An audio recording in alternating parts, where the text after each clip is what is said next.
What's up, YouTube friends and family? We're back here in Cricut Design Space, and today we're going to crank out a Nipsey Hussle t-shirt.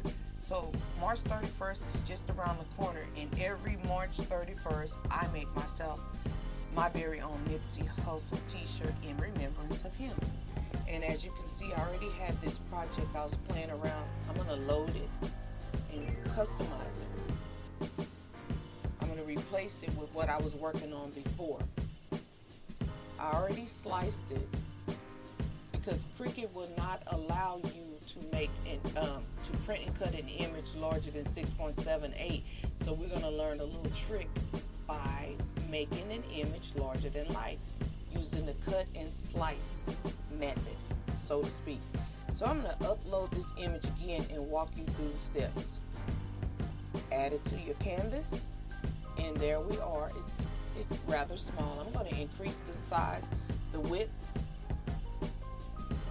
at 9 inches and the height at 9 inches as well.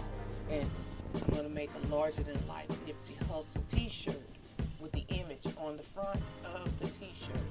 So here we are. Cricut is saying no way, ma'am, you're not going to be able to do that. And I'm saying yes, I am. So watch as we get this baby cranked out. So go down here.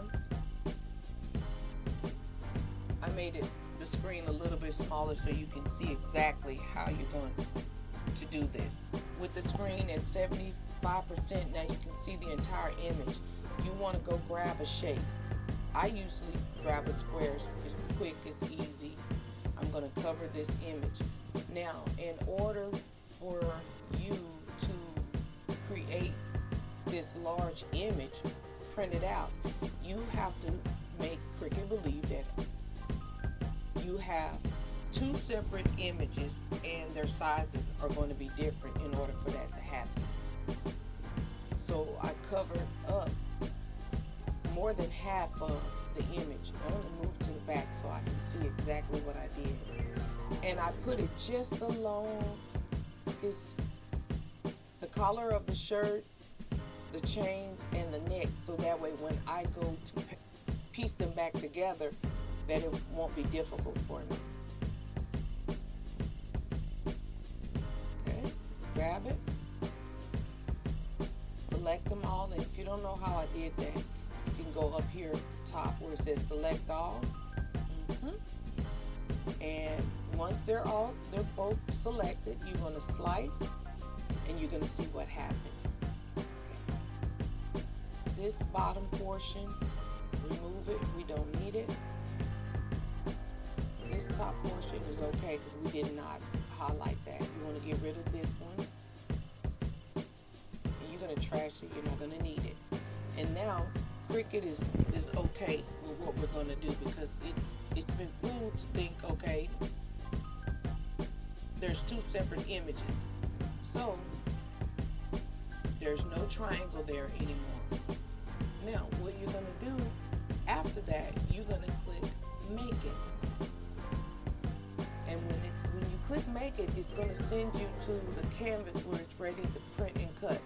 Now you notice there's two different mats because this image is way too big. So you're going to have to print two separate images, the first one and the second one. Because I love my YouTube family so well, I do want to show you guys the paper that I'm using. This one is Inkjet transfer paper for dark colors. And this one also is another one that I like to use a lot. This one's Inkjet and Sublimation vinyl. So the one I'm going to be using today is this one because I have so much of it left. So I want to make some good use of this material. When you're sending this to the cutter, make sure that you line your transfer paper up the way it is on the mat. That way it'll know to cut it the correct way. So you're going to hit continue. It says here you want to send to printer, but notice here It says fabric. My base material is not fabric. I have to go over here, right here. Let me move the screen so you can see a little bit, and change it to custom. Once the machine is on custom here, you'll have to go back here and browse and choose your material. So up here in the search box, you're gonna type print. Because I'm printing this on a dark colored t-shirt, I'm gonna use printable iron on dark setting, where it says here, printable iron on dark setting. But if you're using a light color, you would choose printable iron on light. But remember, you'd have to reverse the image if you're going to use a light color garment. Because I'm using a dark, I don't have to reverse the image. Hit done. And it says default pressure, but I always put more pressure to make sure that I'm getting a good even cut. And we are ready to send it to the printer to cut. I'm not going to record that part, but I'll jump back in here and show you the rest. All right, here we go. We're back. I showed you when I was loaded it in the Cricut Design Space. This is it already printed out. And if you've noticed, I have this, what do you call this? Heat tape, because I wanted to make sure that both of them were together, because it's two separate pieces, the top one and the bottom one.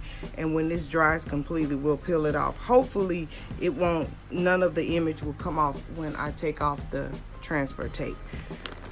I mean, not transfer tape, yeah, the heat tape. So I'm gonna turn it this way and give it one more press. Remember, when you are pressing this type of transfer paper, don't do it a long time. 10 to 15 seconds is more than enough to make sure that your image is on and it's gonna stay on well. So I'm gonna turn it one way, another way, and give it a good press, maybe 8 more seconds to make sure the bottom is finished, and that will be it. Okay, I'm gonna bring it down, turn it, make sure the pressure is good. Okay. So that should be enough to get it on there well. I'm gonna take off the parchment paper. Well, it looks nice to me, but we'll see when we take off the heat tape.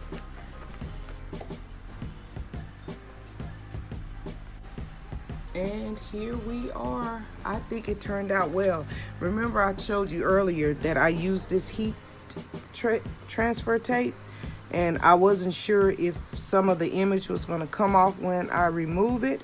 But I just want to show you guys, as I pull it off, that it worked. It didn't come off.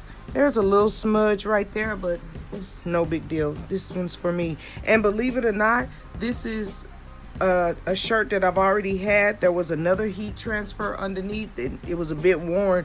So I decided to cover it with this new image, and it came out well. All right, thank you for watching. Don't forget to subscribe to my channel, like it, share it. Leave me a comment if you do something like this. I want to hear about it. Thank you, and bye-bye.